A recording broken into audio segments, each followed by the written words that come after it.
Quer ter o controle total na gestão da sua clínica? Então você precisa conhecer o Blue Dental. Prepare-se para descobrir como essa plataforma vai transformar a maneira de como você administra a sua clínica.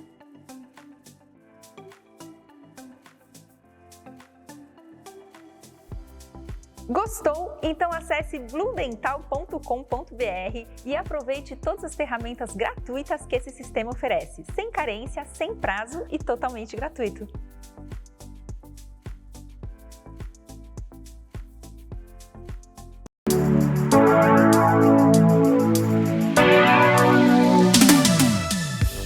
Especialistas em ortodontia.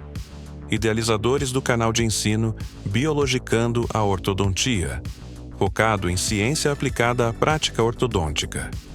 Professores convidados em diversas instituições, como Universidade Federal do Sergipe, Universidade de São Paulo, AORP e ABO Uberlândia. Ela, mestranda em Biologia Oral pela USP. Ele, especialista em periodontia, mestre em Biologia Celular e Molecular pela USP, doutorando em Biologia Oral pela USP. Com vocês, Daniela Ferreira e Marcos Campos. Boa tarde, pessoal. É um prazer ter vocês aqui para falar de um tema tão relevante na ortodontia quanto as reabsorções radiculares. Então, agradecemos a presença de vocês, agradecemos esse convite especial da Morelli. A gente tem tanto carinho por essa empresa. E meu nome é Marcos Campos e a Daniela Ferreira vai se apresentar para vocês. Boa tarde, pessoal. Meu nome é Daniela, é um prazer estar aqui com vocês hoje e gostaria de agradecer a Morelli por esse convite para estar aqui junto com vocês falando de um tema, como o Marcos falou, que nós gostamos tanto. Então, espero que vocês aproveitem e sintam-se à vontade para nos interromper, para a gente ter uma discussão bem bacana hoje. Perguntas, podem levantar a mão e vamos conversar, vamos papear um pouquinho. Bom, a nossa pós-graduação é inteiramente focada no estudo da biologia da movimentação dentária, ao nível celular e molecular, e obviamente que as reabsorções radiculares estão dentro desse escopo. E como cientistas, mas principalmente ortodontistas que têm clínica, nós vemos a necessidade de conectar o que é o conhecimento de ponta que é gerado dentro de um laboratório de pesquisa, a gente trabalha na Universidade de São Paulo, e aplicar esse conhecimento na prática clínica, né? Então, isso é extremamente importante, porque às vezes o conhecimento fica lá na gaveta e a gente não está utilizando esse conhecimento. A gente faz questão de usar tanto na nossa prática diária, né, Dani, quanto passar isso para os nossos alunos. Bom, e aqui nós trouxemos, pensando nessa questão, nós estudamos bastante isso e nós gostamos de compartilhar também isso. Então, nós temos um canal no YouTube, que é o Biologicando a Ortodontia, onde nós colocamos conteúdos, videoaulas sobre esse tema de biologia da movimentação dentária, biologia óssea. Tem bastante coisa de ortopédio também.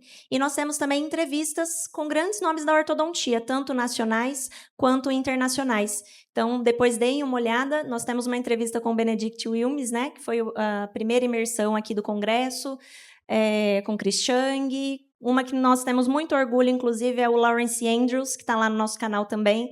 Quem aqui não segue as 6 chaves de Andrews, né, em toda a finalização de tratamento? Então, é um motivo de orgulho para nós. E nomes nacionais como Marcos Jansson, dentre outros. Então, temos também o YouTube, o Instagram, que é o Biologicando a Ortodontia também, o mesmo nome. E espero que vocês possam nos acompanhar. Nos sigam, nos dê força. Isso, exatamente. E bora lá, né, gente? A gente está aqui para conversar sobre reabsorção. Bora. Bom, chegou esse paciente no consultório de vocês. Doutor, quero fazer ortodontia. Eu quero fazer um tratamento ortodôntico. E aí, o que a gente enxerga no que chama atenção nessa radiografia? Então, nós temos algumas reabsorções radiculares um pouquinho mais intensas, aqui bem expressivo, raízes encurtadas, região de pré. E aí, é tranquilo tratar esse paciente? Algum sinal de alerta é ligado ou não? Tá tranquilo, vamos fazer isso de boa, tá? É tiro de letra. E aí, o que vocês acham? O que levou esse paciente a apresentar esse estado, ter esse desfecho? O que vocês acham disso? Alguém se arrisca a sugerir alguma coisa? Qual que é o histórico desse paciente? Bom, então, será que esse paciente fez ortodontia? Será que ele fez um tratamento ortodôntico? Se ele fez tratamento ortodôntico, será que esse paciente...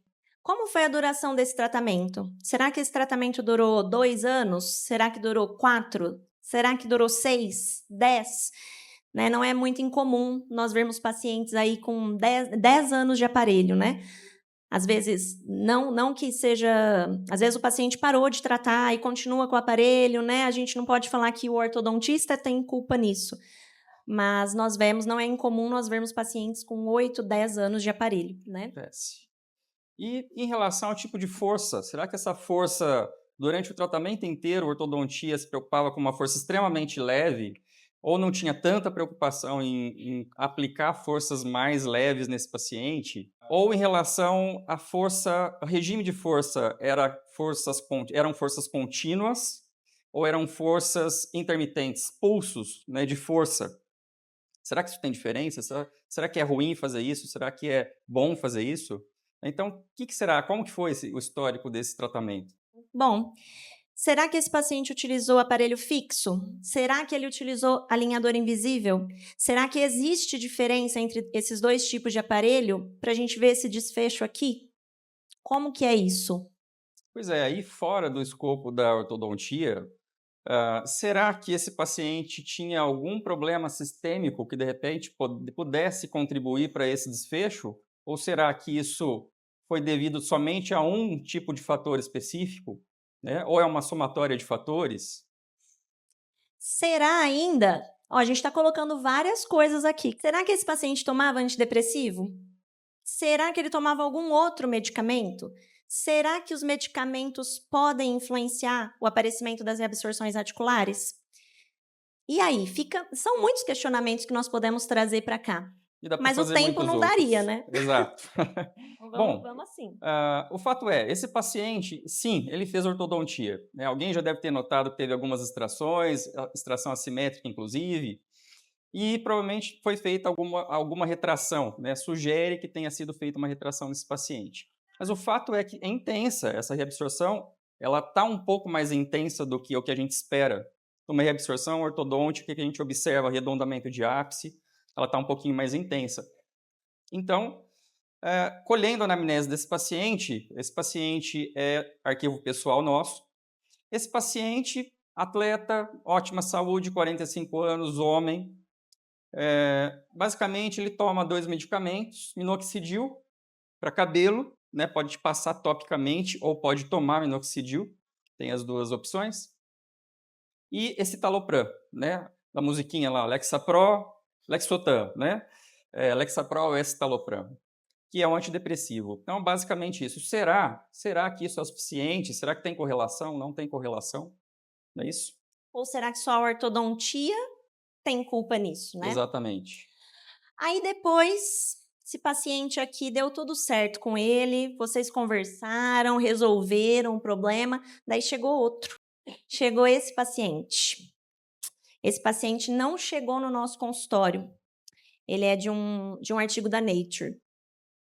Seguinte, esse paciente tem reabsorções bem mais severas do que o anterior, né?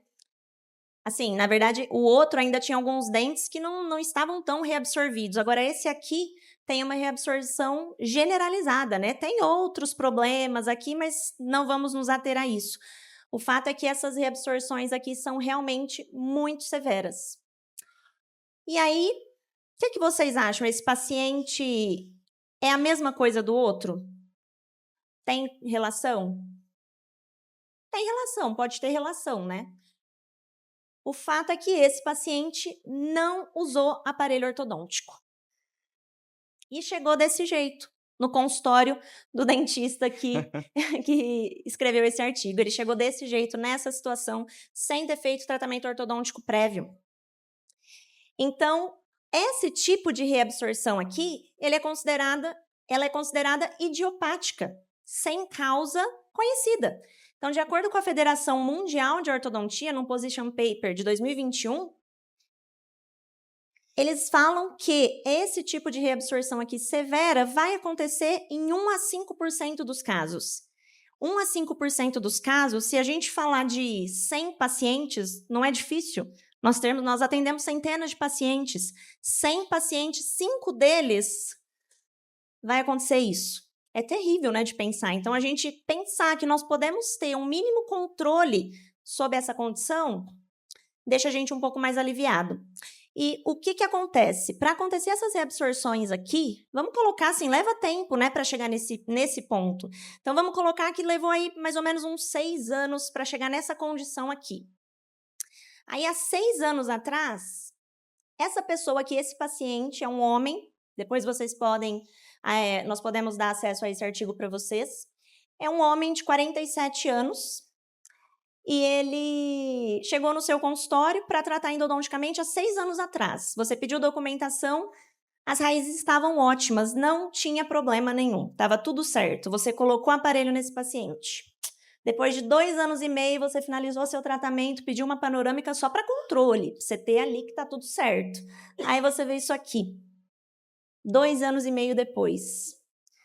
O que você vai pensar? Gente, eu causei isso. E é um paciente que, na verdade, você não causou. Se você não tivesse colocado aparelho, 6 anos depois ele estaria desse jeito. E aí? Realmente é a ortodontia a principal causadora desse tipo de situação? Então, hoje vamos ver o que pode estar por trás disso. Sair um pouco do que é totalmente idiopático, ou seja, sem causa conhecida, entender o mecanismo básico que está por trás de qualquer reabsorção, seja osteoclástica, seja odontoclástica, e é isso a gente vai começar a explorar daqui a pouco, em instantes. Mas, basicamente, a hora que a gente tem essa imagem, né, esse desfecho, isso a gente está olhando para o passado, né? Então, não há mais o que fazer, o leite está derramado. E agora, como que chega a isso? Dá para ver o pointer aqui, gente? Como que disso chega a isso, né? Então, o que está acontecendo é célula clástica absorvendo tecido mineralizado. Então, nós temos dentina, cemento, essa linha mais roxinha, e ligamento periodontal. E nós temos 2 células reabsorvendo cemento e dentina ao mesmo tempo, e aqui reabsorvendo dentina. Essa célula, quando ela cai na dentina, a dentina é um substrato que ela tem muita avidez. Esse clasto tem muita avidez por dentina. E aí o estrago vai acontecendo de maneira bastante rápida. Ela tem menos afinidade por cemento do que por dentina. Mas aí, isso aqui é o presente, basicamente, né? Se a gente puder controlar antes que isso aconteça, antes dessas células serem ativadas e virem para esse local fazer esse estrago, então é esse ponto que a gente quer ter um pouquinho mais de conhecimento para a gente ter um pouquinho mais de controle. E qualquer controle que nós consigamos, mesmo que em pequeno grau, ou um grau um pouquinho maior, melhor ainda, é significativo para o seu paciente, né? O custo biológico fica muito menor. E conscientização também, né? Então, quais mecanismos que ativam? Como são esses mecanismos que a gente talvez possa exercer controle? Até porque muito se fala na questão de, não, é normal acontecer um abaulamento do terço apical no final do tratamento ortodôntico. E nós vamos ver aqui uma situação bem desse jeito. Mas se nós sabemos que pode acontecer e nós tivermos meios para conseguir evitar que isso aconteça, mesmo essas pequenas reabsorções, elas não são desejadas. Então, o quão mais a gente conseguir diminuir isso, melhor. Mas o fato é que a ortodontia é conhecida como ser um fator que pode causar reabsorção radicular. E realmente é um desses fatores. Então, vamos ver o que seria uma movimentação ortodôntica ideal, né? Com o uso de forças bem leves, o mais próximo do fisiológico possível, né? De uma movimentação bem fisiológica. Quando nós aplicamos uma força, nós geramos, como todos nós sabemos, um lado de tensão, onde vai acontecer nova posição de tecido ósseo, e um lado de compressão, onde vai acontecer reabsorção do osso alveolar, certo? Então, o que que acontece? Nesse lado de compressão, nós temos a compressão de vasos sanguíneos, nervos, do ligamento periodontal, de células, enfim. E o principal ponto aqui, nesse lado de compressão, é que acontece a compressão dos vasos sanguíneos, como eu falei agora. E essa compressão dos vasos sanguíneos faz com que chegue menos sangue no local, tenha menos nutrição naquela região. E essa menor vascularização leva a uma hipóxia, a uma diminuição da oxigenação nessa região do ligamento periodontal. E é exatamente a hipóxia, é assim, um fator chave no início da movimentação dentária, para ativar todo o processo inflamatório. É exatamente essa hipóxia regional que vai levar à liberação de diversas citocinas. E essas citocinas pró-inflamatórias, então nós precisamos de inflamação, todos nós sabemos disso, senão o dente não se movimenta. Então, a liberação de diversas citocinas pró-inflamatórias que vai culminar no recrutamento de monócitos da corrente sanguínea. E aí esses monócitos, através de uma outra citocina, que é RANKL, quero que vocês gravem também o nome dessa citocina pró-inflamatória muito querida, RANKL. RANKL, juntamente com esse monte de inflamação que está acontecendo aqui, essa citocina será responsável por fundir esses monócitos que foram ali para a região. Então, ela vai fundir esses monócitos e vai diferenciar esses monócitos em um grande macrófago. Esse macrófago aqui, ele é especializado em reabsorção de tecido mineralizado. Então, ele é chamado de osteoclasto, quando ele está aqui no osso, e odontoclasto, quando ele está aqui na superfície radicular. Então, se nós tivermos a quantidade de inflamação certa para ativação desses osteoclastos aqui, nós teremos uma movimentação, uma reabsorção desse tecido ósseo e uma movimentação mais próxima do fisiológico possível, isso numa força leve, tá? Agora, como eu falei, esse osteoclasto aqui, esse grande macrófago, se ele tiver aqui, ele vai conseguir reabsorver essa dentina. Mas, ainda bem, isso torna a nossa movimentação, a nossa ortodontia possível. Na maioria das vezes, nós temos reabsorção do tecido alveolar e não acontece a reabsorção radicular, ainda bem. E como isso acontece? Se eu acabei de formar essa célula a partir de um processo inflamatório, ela reabsorve osso e não reabsorve dente na maioria das vezes? Como que isso é possível? Bom, isso é possível porque a raiz tem mecanismos de proteção. Então, o mais simples deles, o mais básico, é que a dentina, quando a gente fala em raiz, o cemento ele não faz parte da raiz, ele é um tecido acessório. Então, a dentina está revestida por cemento. E o cemento é uma barreira. Para o clasto conseguir reabsorver a dentina, ele tem que primeiro reabsorver o cemento. O cemento ele tem diferentes graus de mineralização, diferentes conformações de fibra, se é ele mesmo que secretou aquela fibra, se é fibroblasto que secretou aquela fibra que está interagindo com esse cemento que foi secretado. Mas o fato o cemento mais cervical é um cemento extremamente vítreo, 97%, 98% de mineralização, enquanto o cemento apical dessa região aqui é um cemento bem mais orgânico, né? 27%, 28%, 29% aí de mineralização. Então, é muito mais fácil de ser reabsorvido. Mas também é uma proteção. Ele é mais fácil de ser absorvido, mas também representa uma barreira. Agora, a próxima barreira de proteção são os cementoblastos, que estão revestindo esse cemento. Então, quando o clasto ele vai começar a mineralizar, ele precisa encontrar aquela superfície desnuda. Não pode ter célula ali aderida. Ele precisa encontrar um caminho livre. E a gente tem cementoblasto ali. Então, esses cementoblastos estão dando alguma proteção também. Agora, importantíssimo, os restos epiteliais de Malassez. Os restos epiteliais de Malassez, que muita gente aqui viu que eram ilhotas capazes de gerar cistos e tumores.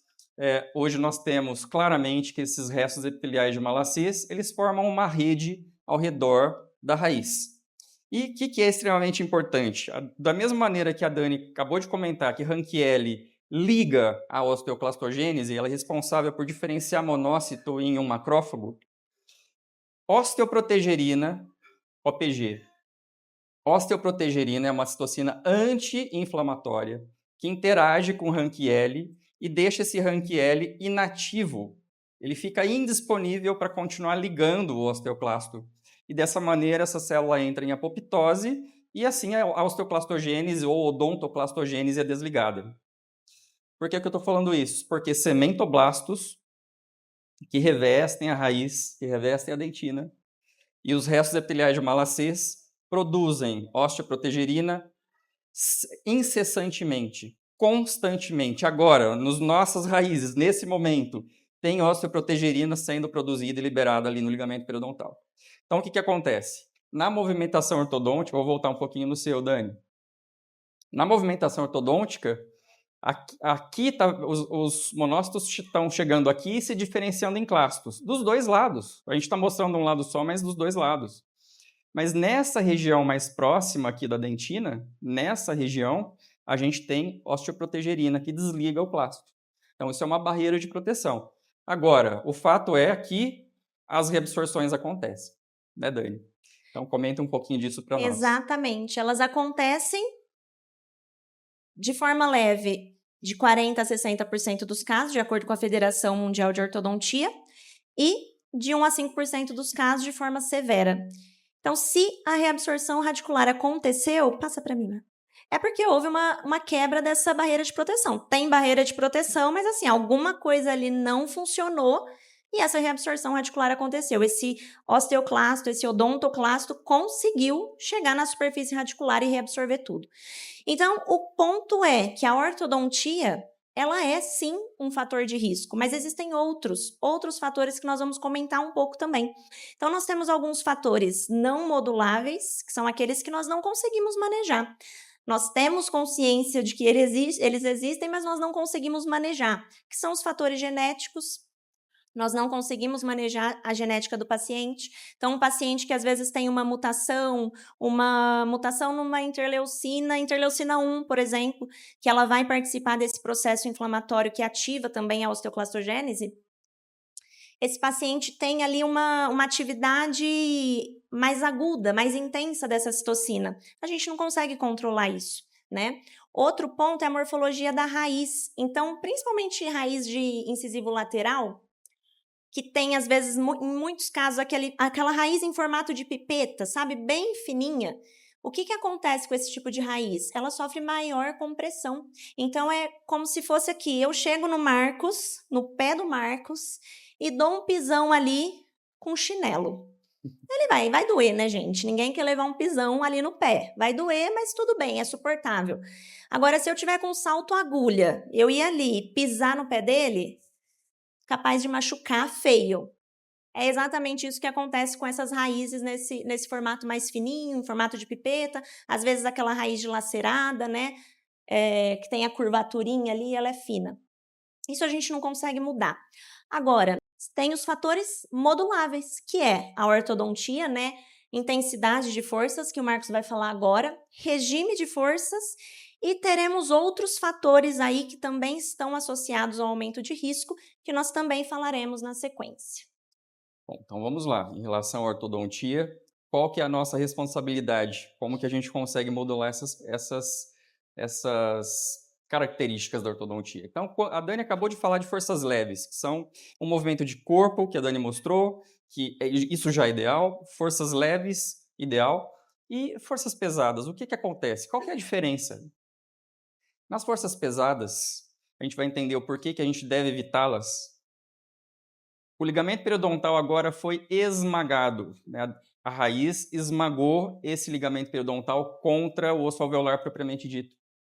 E o que vai acontecer nessa situação? Nessa situação, a gente tem lise celular. E a gente tem conteúdo interno, por exemplo, DNA, que era para estar dentro do núcleo, envelopado pela membrana celular, ele vai estar no meio externo, RNA, estonas, e essas moléculas são sinalizadoras de perigo, que a gente chama de DAMPs, né? Não precisam se ater a esse tipo de nome, né? Padrões moleculares associados a perigo.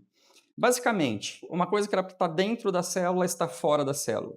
E nessa situação, as células vizinhas estão sendo sinalizadas, ó, tem um problema acontecendo aqui, vem me ajudar. E elas começam a liberar mais citocinas inflamatórias e uma sinalização em cascata. E qual que é o ponto? Como o ligamento periodontal está esmagado, a gente não tem mais como célula de defesa vir pela corrente sanguínea, porque esses vasos sanguíneos estão fechados. Então, o que vai acontecer é que essas células de defesa, aí macrófagos, né, osteoclastos também, vão começar a vir nessa direção, da medula óssea para o ligamento periodontal que está esmagado. Então, nessa direção, né? E o que acontece? Então, a hora que você pôs a força pesada, o dente anda um pouquinho só, até encostar na parede óssea, aí para a sua movimentação completamente, 100% da sua movimentação para, e aí, esses clastos que estão começando a ser formados dentro da medula óssea, que eles querem chegar nesse local que está acontecendo o problema, eles vão começar a dissolver, absorver essa lâmina dura, e aí a sua movimentação ela vai acontecer de uma vez só, de maneira abrupta. E aí o que você vai perceber? Qual que vai ser o feedback do seu paciente? Doutor, mês passado doeu muito. Ele vai te falar isso, né? A dor dele vai ser relatada para você.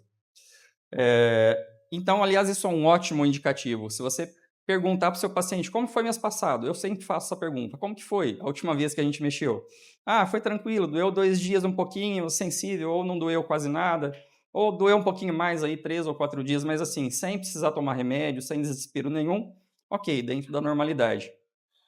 Nem sempre isso é não dá para confiar 100% nesse feedback do seu paciente, mas é um ótimo indicativo, certo? Então, nessa situação, qual que é o ponto? A gente estava falando das barreiras de proteção da raiz, né? Cemento, cementoblasto, restos epiteliais de malacês, produção de osteoprotegerina de maneira contínua. Gente, agora nessa situação aqui, que você interrompeu o fluxo sanguíneo por um bom tempo, nessa fase até que esses osteoclastos dissolvessem toda essa parede aqui, então nesse tempo a gente teve hipóxia, falta de nutrição, e aí uma boa parte dessas células do ligamento periodontal estão morrendo. E agora, teve quebra dessas barreiras? Será que a osteoprotegerina, que deveria ser produzida constantemente pelos cementoblastos, pelos restos epiteliais de malacês, será que está acontecendo agora? Então, talvez nós estejamos quebrando as barreiras de proteção. E agora, esses clastos, nessa nova situação aqui... Opa, estou voltando. Nessa nova situação, esses clastos aqui, eles são competentes para reabsorver isso aqui. Então, será que vai começar a acontecer? Quanto disso vai acontecer? Então, é essa situação que nós temos que evitar. Porque, sim, aqui a chance de reabsorção radicular é gigante. Ok? Bom, então, nós vimos aí tanto as forças leves com movimento de corpo, quanto as forças pesadas com movimento de corpo, certo? Mas é isso que acontece quando a gente coloca força em um dente? Não é isso que acontece. Quando nós colocamos força num dente, a gente não consegue. Seria ideal, né? Nossa, coloquei o bracket, passei o fio, esse dente vai movimentar de corpo. Maravilhoso, é o que todo mundo queria. Mas isso não acontece por quê? Porque para a gente conseguir um movimento de corpo, nós precisaríamos colocar esse bracket aqui, ó, no centro de resistência desse dente. E isso não é possível, a gente não consegue colar o bracket ali. Nós conseguimos colar o bracket no centro da coroa clínica, então nós estamos acima do centro de resistência. Então, toda vez que nós colocarmos uma força, seja ela leve, seja ela pesada, nós geraremos isso aqui, ó. Esse efeito alavanca, isso vai acontecer em qualquer tipo de movimentação. E qual que é o problema? A gente não consegue evitar. Mas qual que é o problema desse efeito alavanca? É que nós geraremos áreas com maior compressão. Então, aqui, ó, nesse efeito, nessa alavanca, nós temos aqui uma área com muita compressão e aqui nesse terço apical também uma área com muita compressão. E como o Marcos acabou de explicar sobre as barreiras de proteção, sobre a qualidade desse cemento, nessa região aqui, ó, nós provavelmente, se nós tivermos com uma força um pouco mais pesada ali, provavelmente nós vamos ter uma hialinização completa, morte celular e todo aquele processo que acontece na força pesada. E podemos gerar uma reabsorção, mas não é muito comum.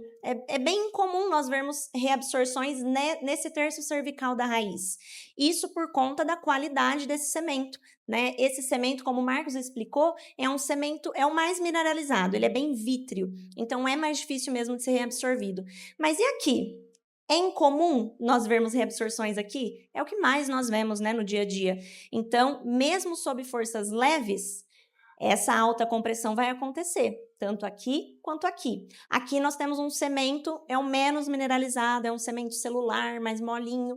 Esse cemento é muito mais fácil de ser reabsorvido.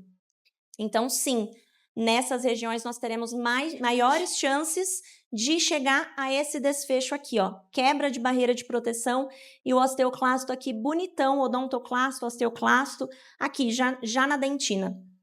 Agora, o ponto é, sabendo disso, tendo consciência do efeito alavanca e sabendo que isso aqui pode acontecer, vocês concordam que quanto menor a nossa força, menor será esse efeito. Quer dizer, teremos esse efeito, mas menor será essa compressão aqui, ó. Então, é isso que nós precisamos ter em mente com relação às forças leves. Lembrar que o efeito alavanca sempre vai acontecer e sempre teremos áreas com maior compressão. Um ponto bastante interessante, e aí já sendo um pouquinho polêmico, porque isso gera uma quebra de paradigmas. Hoje a gente conversou bastante, né, com alguns colegas, alguns professores amigos, sobre esse ponto. E a gente está enraizado, né, de maneira geral, os ortodontistas, nós estamos enraizados com a questão das forças, a obrigatoriedade de forças contínuas. Quem aqui entende como é legal ficar pondo força, tirando força, põe força, tira força, ou é melhor que você feche um espaço com força contínua? Para que caminho que vocês vão? Provavelmente a maioria aqui vai apontar para as forças contínuas, por isso que isso é ensinado nos cursos. Mas o ponto é, bom, em animais, essa quebra de paradigma que eu vou falar daqui a pouquinho é super bem documentada, a literatura é bem contundente em relação a isso. Em humanos, pela questão ética, a gente não pode gerar um defeito em humanos para fazer simplesmente um estudo. A gente tem questões éticas bem importantes. Então, provavelmente, a gente nunca vai ter um grande estudo em humanos, porque a gente não pode provocar deliberadamente um defeito no paciente. Mas qual que é o ponto? E acreditamos que seja muito simples a gente internalizar esse conceito e usar quando for conveniente, não é que vocês nunca mais vão mudar, vai mudar para sempre o jeito de fazer, nunca mais vou fazer força contínua, não, mas tem situações que vão ser interessantes você fazer isso. Vamos pensar o seguinte, você pôs uma força, você vai fechar um espaço e vamos supor, vamos chutar aqui, vai demorar 5 meses para fechar esse espaço, com forças contínuas, por exemplo. E aí, no dia 42, uma celulinha ali, um cementoblasto resolveu morrer, entrar em apoptose, teve uma quebra pontual de barreira de proteção e um clasto teve acesso a essa área e ele começa a fazer a reabsorção dele. A hora que ele cai na dentina, a velocidade aumenta, ele começa a reabsorver mais rápido e em maior quantidade. E aí você só vai ver alguma coisa lá no final do tratamento, você nem vai sonhar quando isso aconteceu, mas você vai ver lá um defeito radicular. Agora vamos pensar de outra maneira, então. Se no dia 42, lembra que vai demorar 5 meses para você fechar o espaço. No dia 42 teve a quebra de proteção, esse cemento primeiro tem que ser reabsorvido, mas aí logo em seguida você remove a força. Você removeu a força, cessa o estímulo inflamatório. Então, muda o quadro de citocinas, aquele clasto que ia começar a absorver, ele entra em apoptose, ele morre simplesmente. E aí, então, você dá chance de tudo, você reseta aquela região. E aí você passou 15 dias, 20 dias, que seja 30 dias, reativa aquela força e você sempre vai fazendo impulsos. Então, você sempre vai começar, se tiver uma possibilidade de quebra de barreira, separa a força. Então, claro, a gente não sabe exatamente o dia, o horário que teria uma quebra de barreira. A gente não está dentro do ligamento periodontal dos nossos pacientes, mas você minimiza, você aumenta as chances da proteção da raiz do seu paciente. Então, isso é extremamente bem ilustrado na literatura científica e a gente acredita que seja extremamente interessante a gente utilizar isso, essa estratégia, quando a gente tiver pacientes de maior risco de reabsorção. É bastante interessante esse conceito. Bom, vamos então agora só dar uma recapitulada para a gente conseguir continuar. Nós já vimos as forças leves, o que seria o ideal. Nós já vimos o que acontece a partir de uma força pesada. Nós vimos que tem um efeito alavanca em qualquer situação, então nós precisamos ter um pouco mais de cuidado. Mas nós vimos também que mesmo tendo um monte de barreira de proteção, que essa raiz está ali toda coberta, a reabsorção ainda pode acontecer, nós ainda nos deparamos com ela. Então, um resumão aqui, para que essa reabsorção radicular aconteça, nós precisamos da ativação da clastogênese com quebra de barreira de proteção. Se nós tivermos uma ativação da osteoclastogênese de forma leve, porque nós precisamos de inflamação. Se não tiver inflamação, se não tiver liberação de citocinas ali no ligamento periodontal, liberação de Rank-L, que é a citocina-chave. Gravem novamente. Quero ver se vocês gravaram, hein? A gente vai perguntar já já. Senão não concorre ao sorteio. Isso. Então, se não tiver um pouco de inflamação, nós não vamos ter ativação da clastogênese. Nós precisamos dela, senão o dente não vai movimentar. Porém, essa ativação tem que ser o suficiente para que isso aqui não ocorra, essa quebra de barreira de proteção. Uma vez que nós temos essas duas coisas aqui ligadas, as reabsorções radiculares vão acontecer. Bom, então agora vamos brincar um pouquinho com isso, baseado nesses conceitos que a gente acabou de ver hoje. Vamos pegar este paciente aqui. O que essa imagem conta para a gente? Isso é algo extremamente incomum, gente? Será que nunca ninguém teve vontade de ficar num cantinho ali chorando? Com certeza sim, né? E ainda bem que hoje não tem mais estigma nenhum, né? Todo mundo passa por momentos difíceis na vida e isso é normal para qualquer pessoa. Então, esse paciente aqui, ele chegou no seu consultório e ele toma esse Talopram, a gente comentou dele no início da aula, ele toma esse antidepressivo. Esse antidepressivo, gente, a literatura é bem descrito na literatura que ele altera a densidade óssea quando o uso é contínuo. E com essa droga, alguns marcadores inflamatórios estão aumentados. Dentre eles, quem? Quem, Dani? Rank-L. Eu quero que... achei que você ia perguntar para ele. Não vou fazer ninguém passar vergonha. O que é isso? A Dani é a malvada dessa dupla aqui, não sou eu. Então, esse Talopram, uso contínuo, eleva os níveis de Rank-L. Então, se tem Rank-L aumentado, a chance da gente ter aumento de clastogênese é aumentado automaticamente. Só que esse paciente, ainda assim, ainda mais, ele tem diabetes. E diabetes, o que acontece na diabetes? Seja tipo 1, tipo 2, o acúmulo de glicose no sangue... Opa, sou eu aqui. O acúmulo de glicose no sangue, essa glicose ela vai se ligando em proteínas. E quanto mais glicose liga na proteína, né, são os AGEs, né, produtos avançados da glicosilação, esses AGEs interagem com receptores que são os RAGes, que vários tipos celulares têm. E a ligação de AGE em RAGe, adivinha o que faz? Ativa um fator de transcrição que chama NF-kappa-beta, que vai ativar a produção de uma citocina. Quem que é essa citocina? Pró-inflamatória, que produz osteoclastogênese. Já falaram? Elas vão participar desse sorteio. Enfim, aumenta a Rank-L, gente. Então, na diabetes, Rank-L também está aumentado. Vocês já devem ter ouvido falar que pacientes diabéticos têm uma maior propensão a ter osteoporose, que nada mais é que uma consequência da atividade clástica, né? Aumento da osteoclastogênese. Então, essas duas condições, né, essa droga e a condição patológica desse paciente, levam aumento de Rank-L e a sua ortodontia, adivinha, vai também aumentar os níveis de Rank-L, porque ela vai provocar uma inflamação local. E aí, agora, será que nesse combo isso aqui fica mais justificável? Vocês lembram desse paciente lá em cima, quando a gente começou a fazer perguntas, será que isso, será que aquilo? Será que esse paciente Agora, justifica, talvez, esse tipo de reabsorção que ele teve? A gente pode afirmar 100%? Não dá para a gente afirmar, né? Mas a gente consegue, a chance realmente estava aumentada disso acontecer. Então, se nós conseguirmos, né, identificar esse paciente, olha, ele toma uma droga que aumenta a RANQ-L, diabetes, inflamação está aumentada, é uma doença de fundo inflamatório.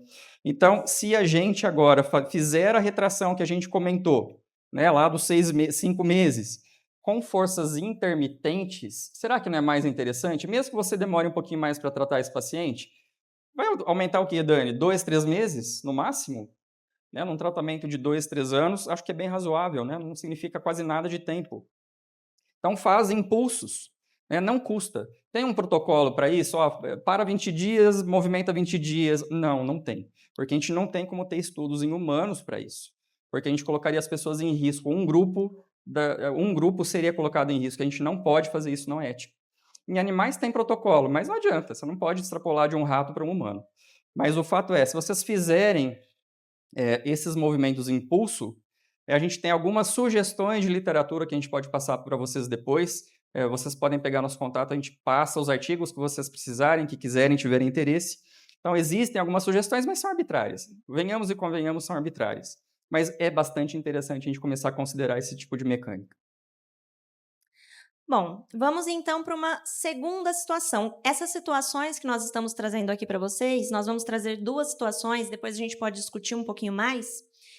Nada mais é do que o que nós vimos até agora, até chegar naquele resumão, basicamente nós vimos um mecanismo básico que ativa a clastogênese e que pode levar à quebra de barreira de proteção radicular. Então, a intenção é que a gente saiba ou tenha uma noção que a gente tenha conhecimento desse mecanismo para que a gente consiga fazer essas associações que o Marcos acabou de fazer.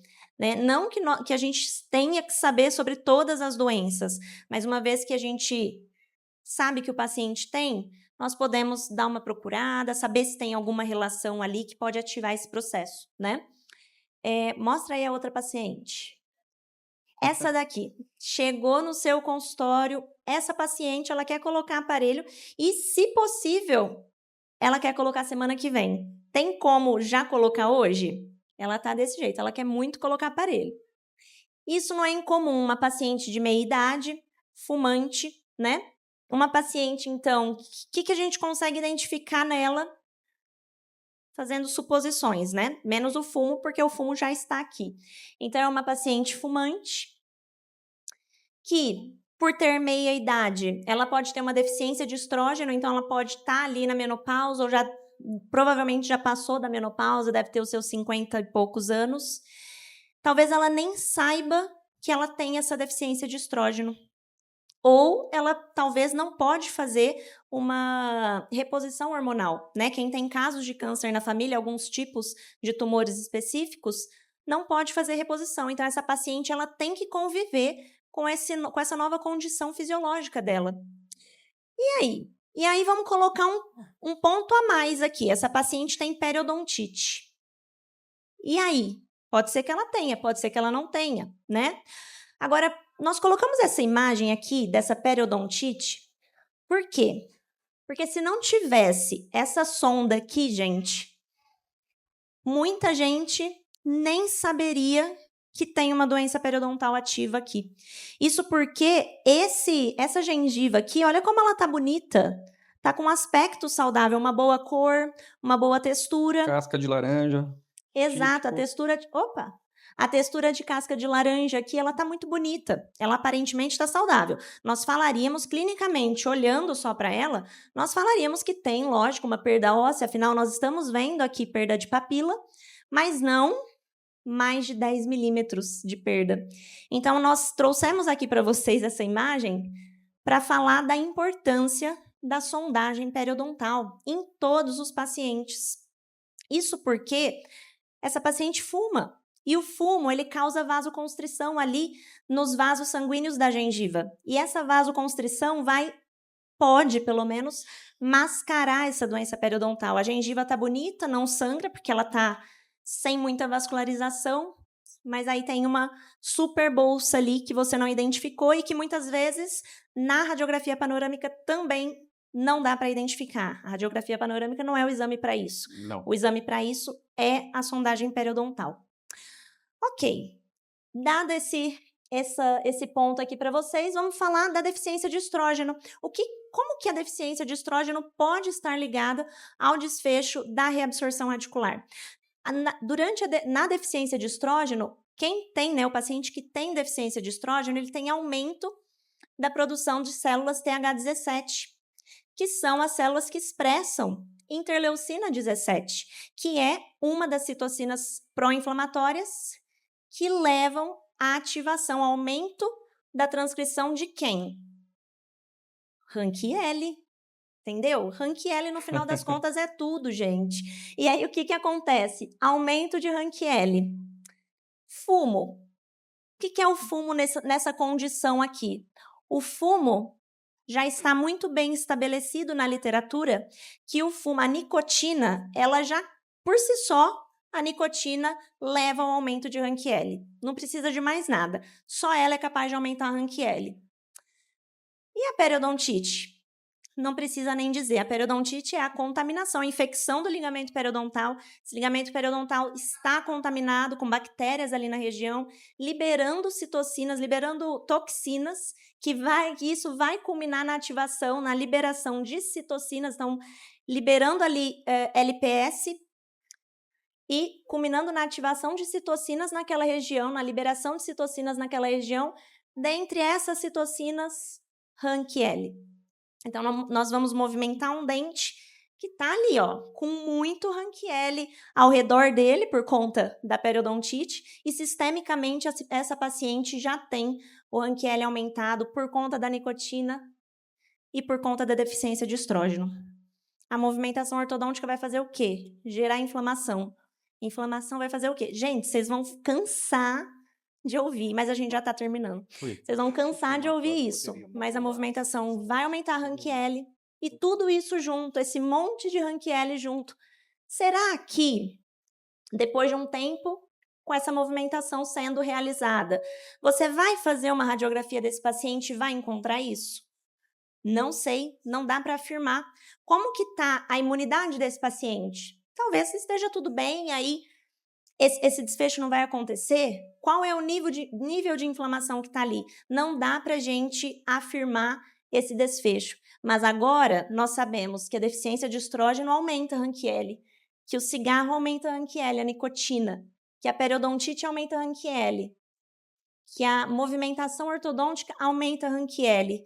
Então, é para ter mais cuidado, é para a gente investigar o histórico dessa paciente e saber orientar, conversar talvez com o médico dela, enfim, ter mais cuidado no que nós conseguimos controlar, que é a nossa movimentação e a conscientização do paciente. O combinado não sai caro, né? Exatamente. Eu acho que é mais ou menos isso. Combinado não sai caro. Bom, então, falando um pouquinho de protocolo, acho que esse é um momento que a gente sempre espera, né, quando a gente fala de aplicar, a audácia de falar que a gente vai aplicar tecnologia, conhecimento gerado em laboratório no consultório, então a gente espera esse momento aqui, né? E como eu sou o bonzinho da parceria aqui, eu vou falar do protocolo preventivo, quando nada de ruim ainda aconteceu, né, Dani?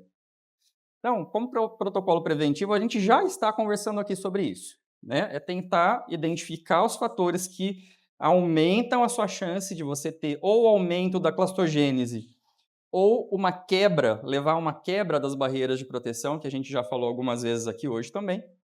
Então, anamnese, né? Chegou o seu paciente, pergunta tudo o que você possa. Então, doenças de fundo inflamatório, né? Diabetes, artrite reumatoide, asma, alergias, pergunta tudo. Às vezes até coisa que você acha que não possa ter nada a ver, porque com o tempo você vai amadurecendo esse conhecimento e vai ficando mais fácil para você fazer uma anamnese mais bem direcionada.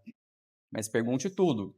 Drogas, né? A gente falou aqui de drogas uma droga que ativa a clastogênese, a gente também tem drogas que inibem a clastogênese. Por exemplo, quem toma doxiciclina, em algumas situações, claro que é pontual, porque não vai ficar tomando doxiciclina por um tempo contínuo, Mas a doxiciclina faz o efeito oposto, ela baixa os níveis de RANQ-L, ela aumenta a capacidade osteogênica.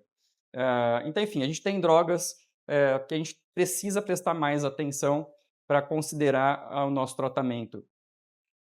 Uso de forças leves, acho que ficou bem claro hoje nessa palestra o porquê o uso de forças leves e não forças pesadas. Claro, às vezes deu uma erradinha na mão, vai se calibrando, né? Quem já é longo aqui na profissão, provavelmente já está calibrado em relação a isso, e quem está começando na ortodontia, pergunta para o paciente o tempo inteiro, aí como foi, doeu quantos dias, quis tomar remédio ou não quis tomar remédio, é um indicativo de forças intensas, né? Então você vai se calibrando em relação a isso.